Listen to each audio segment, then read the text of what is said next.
É uma honra enorme ter aqui no estúdio hoje alguém que admiro há muitos, muitos anos. A feminista ortodoxa original que eu aspirei ser quando me mudei para este país. Doutora Alisa Lavie, ex-membro do Knesset, empreendedora social, escritora e uma líder de pensamento na comunidade feminista ortodoxa. Prazer em recebê-la, Alisa Lavie. Obrigada. Estou muito feliz de estar aqui. Alisa Lavie, sabe, por muitos, muitos anos eu vi você na Knesset avançando e defendendo as mulheres, algo que eu não via outras mulheres fazerem. Sabe, eu sinto que às vezes as mulheres entram na política e esquecem que também estão lá para representar as mulheres. Mas você era diferente. Compartilhe com o nosso público um pouco da legislação que você criou para avançar os direitos das mulheres neste país. Acho importante que as pessoas entendam. Obrigada. Meu lema é sempre lembrar de quem não está conosco agora e perguntar por quê. Você está no Knesset, está no comitê, está no estúdio, seja onde for, até na universidade. Mas, Luke, pergunte, quem não está com você? Quem está? Não está. Na sala? Sim, e por quê? E faça as perguntas. Sabe, Israel é um país para o qual voltamos depois de 2000 anos. E cada um de nós tem sua própria história, história de vida, países diferentes, línguas, costumes, rituais. E eu acredito nas mulheres, na liderança e na igualdade de direitos, não porque eu pense só nas mulheres, mas porque eu penso na sociedade israelense, no mundo judaico. Precisamos de todo conhecimento e experiência. E em uma situação como essa, nos dias de hoje, mais ainda, pergunte o que outras mulheres fizeram no passado.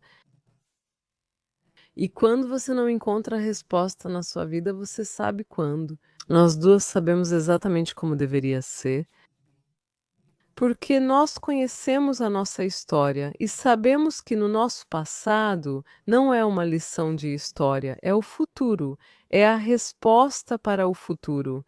Mais mulheres na sala, na turma, mais experiência, conhecimento e a melhor forma de decidir. Eu concordo completamente com você e acho que o que você fez foi muito bom. Eu acho que quando você olha para as meninas pequenas, você precisa dar a elas exemplos, porque você faz o que você vê.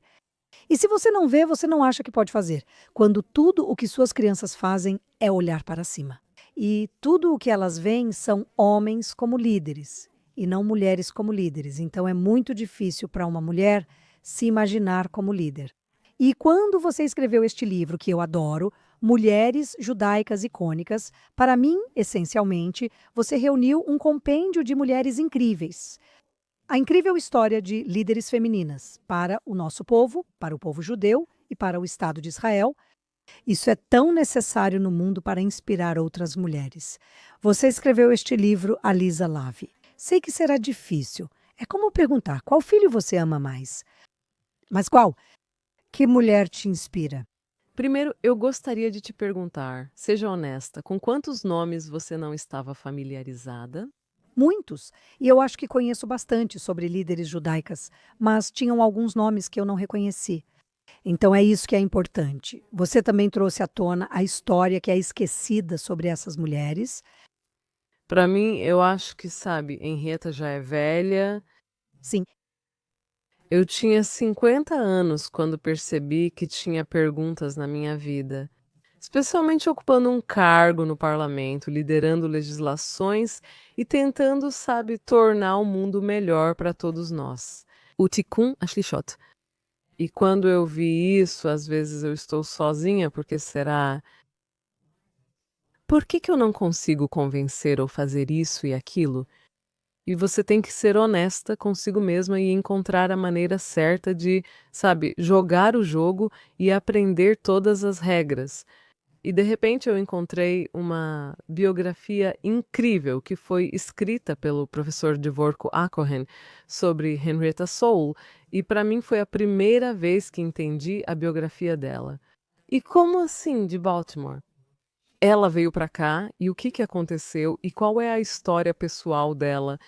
Todo mundo acha, sabe, que ela era americana. Tá, tá, tá, tá, tá. E ela era uma mulher que o amante dela a abandonou e tirou o crédito dela do livro que ele publicou com o nome dele. Muitas, muitas evidências que de repente te fazem entender que você precisa assumir sua fraqueza e sua queda como uma ferramenta e tentar usá-la como uma forma de trazer a resposta para a situação em que você está. E foi isso que ela fez. Conte-nos um pouco mais sobre ela. Henrietta cresceu em Baltimore. O pai dela era rabino. Ela era inteligente, sempre notava quem faltava na sala. De repente, sabe, era uma comunidade muito conhecida, uma comunidade judaica, e de repente pessoas, judeus da Rússia e de outros países da Europa começaram a chegar. Eles não falavam o idioma, usavam roupas sujas e ninguém da comunidade judaica queria conversar com eles. E ela foi a única que, pela primeira vez, abriu uma turma de inglês para eles, para ajudá-los.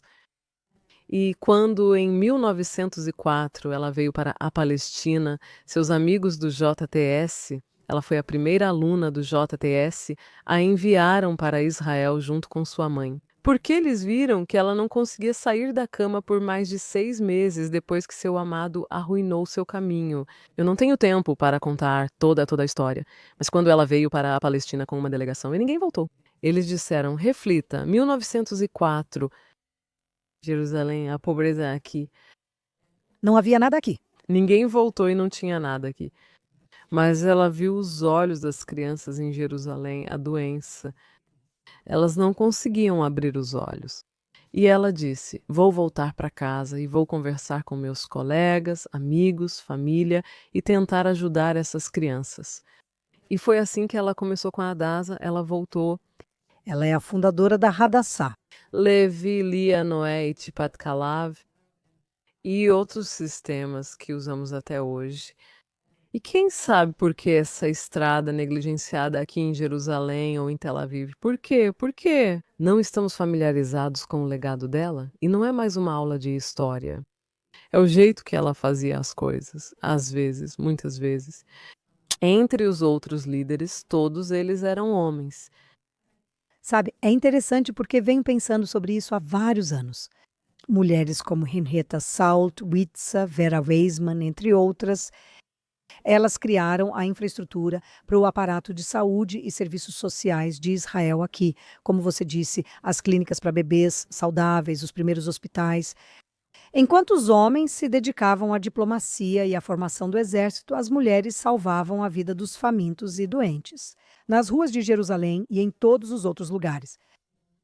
E será que a gente ouve falar, sabe, das mães do sionismo? Fala-se muito dos pais do sionismo, mas as mães do sionismo criaram a infraestrutura que usamos até hoje. Você está certa, mas por outro lado, também temos uma forma diplomática de pensar sobre isso. Esther, a rainha, ela é única. Esther, ela é a única que mudou o destino, a história. E pense sobre o caminho dela pela primeira vez, quando você não sabia nada sobre ela. Da Megilá. Sim, ela era uma rainha da beleza, mas só isso. Não. Nós não sabemos muito sobre ela, você está certa. Uma palavra e o quê? Os pais dela, ou, sabe, raízes familiares, nada.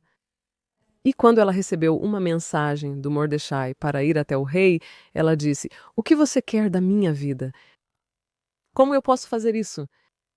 E então ela percebeu que se ela tiver que ir, ela precisa de todas as pessoas com ela. E pela primeira vez na nossa história, ela ordenou um jejum de 3 dias. 3 dias.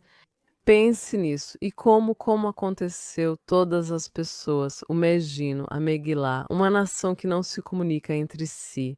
Tipo, sabe, a gente conhece a história aqui e ali.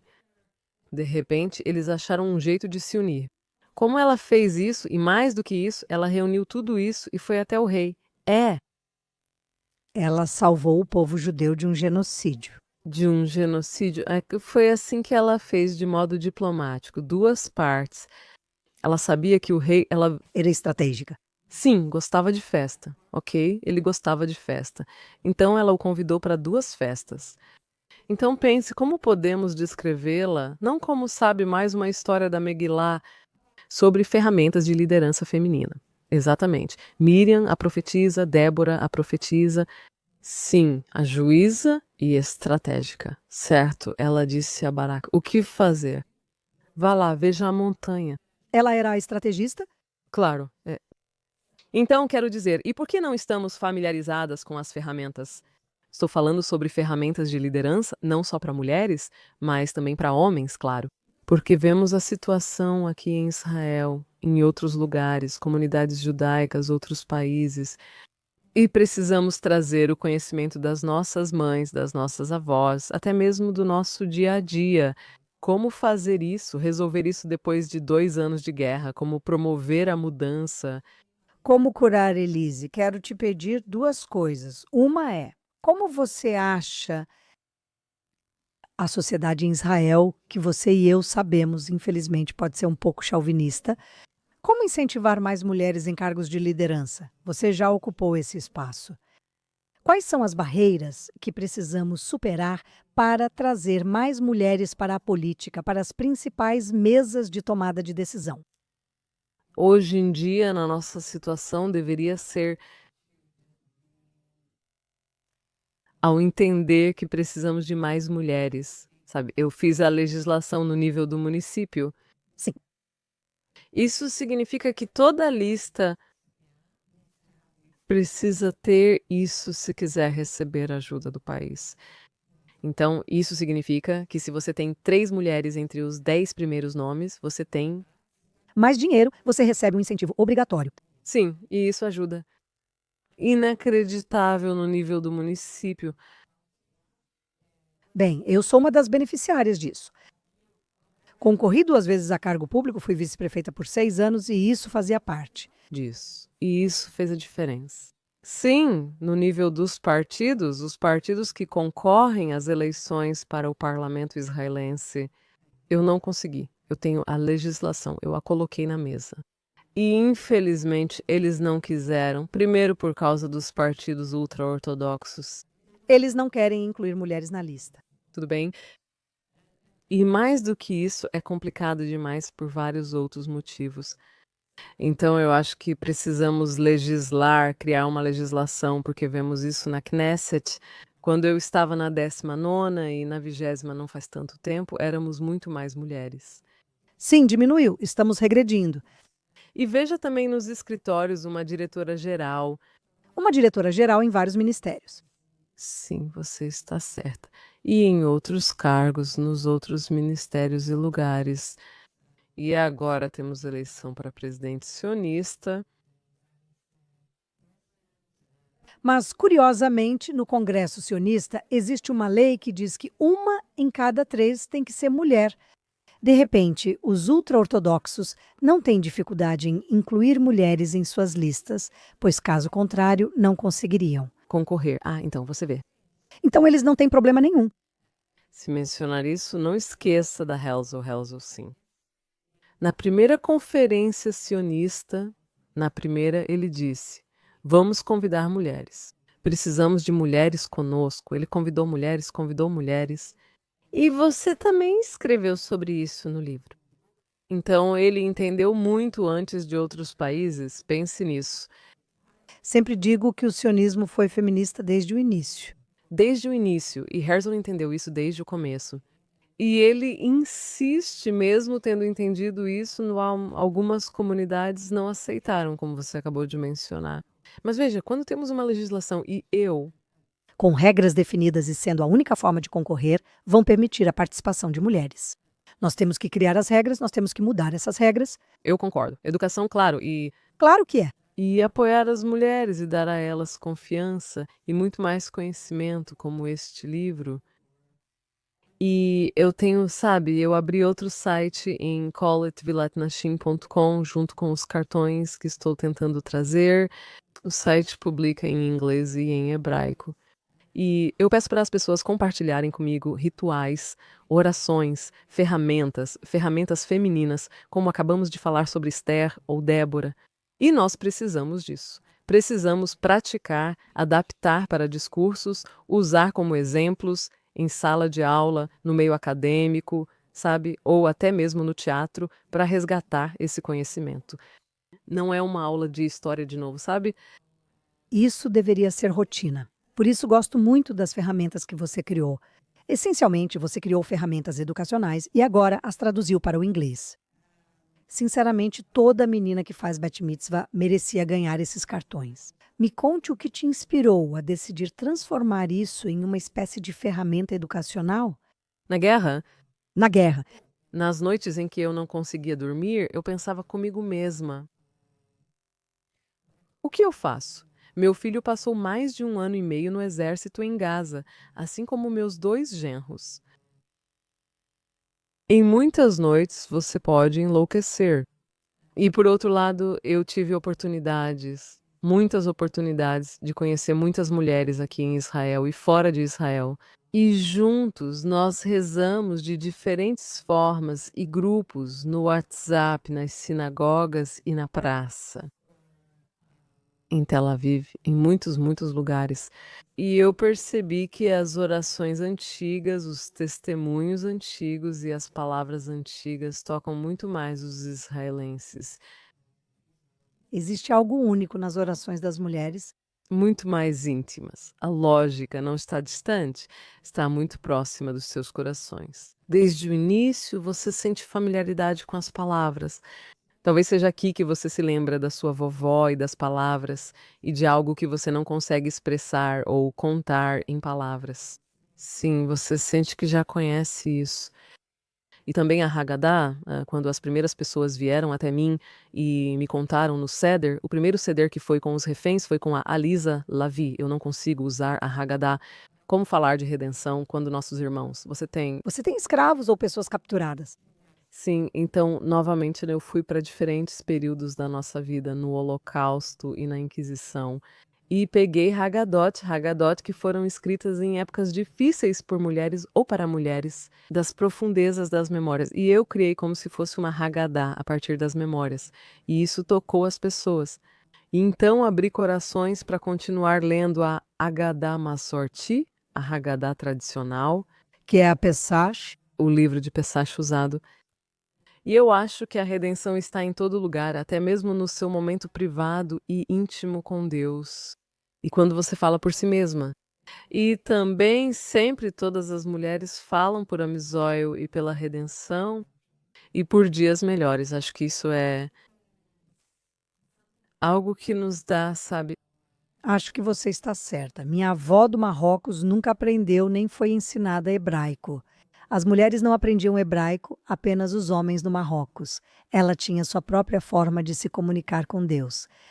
Ela era uma mulher muito espiritual e religiosa que não sabia ler em hebraico, mas tinha seu próprio jeito de rezar. Ela falava com Deus com suas próprias palavras.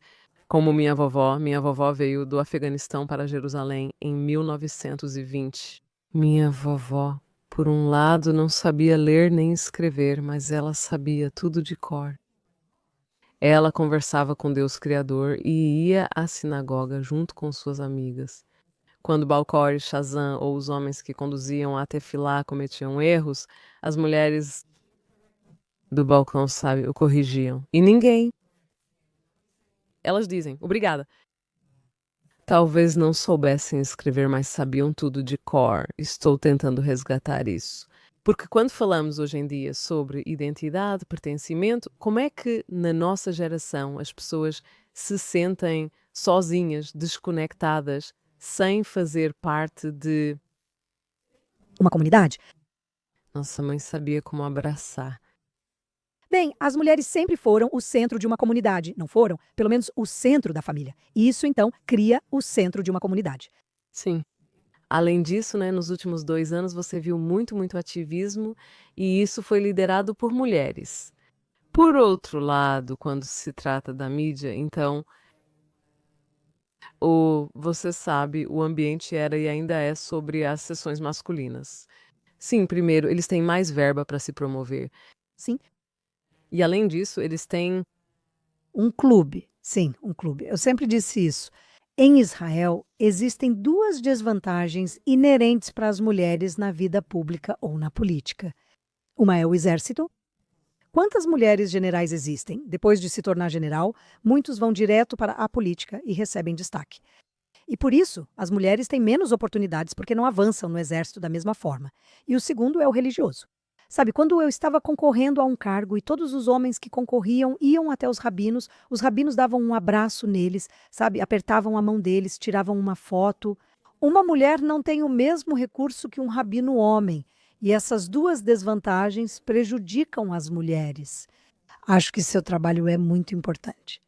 Você está basicamente resgatando o valor do lugar da mulher, ironicamente, nas fontes tradicionais, que era muito importante, muito mais importante do que as pessoas pensam.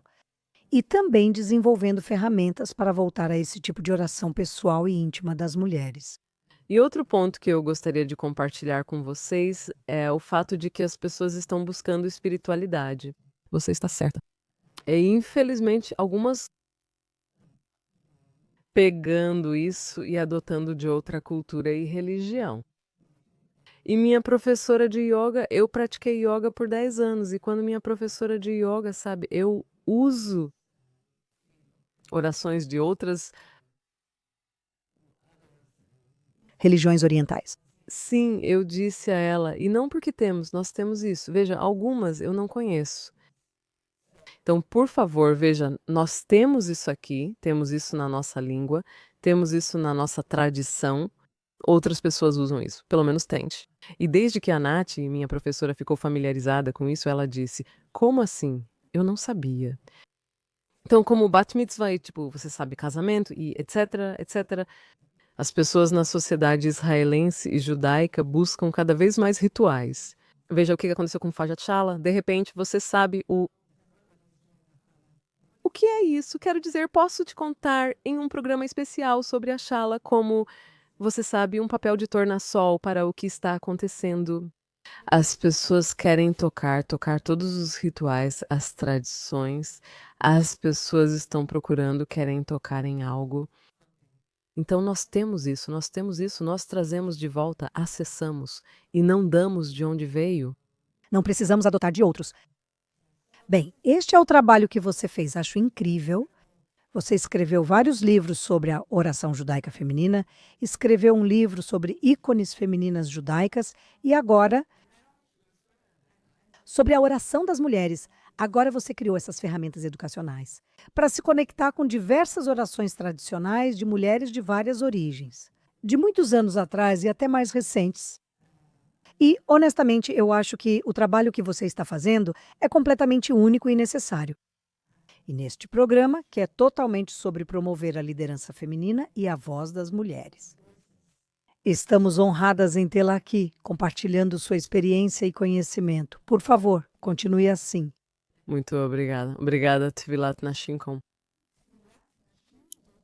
Tvilat Nashinkom. Você ouviu aqui? Obrigada, doutora Alisa Lavi. Muito obrigada.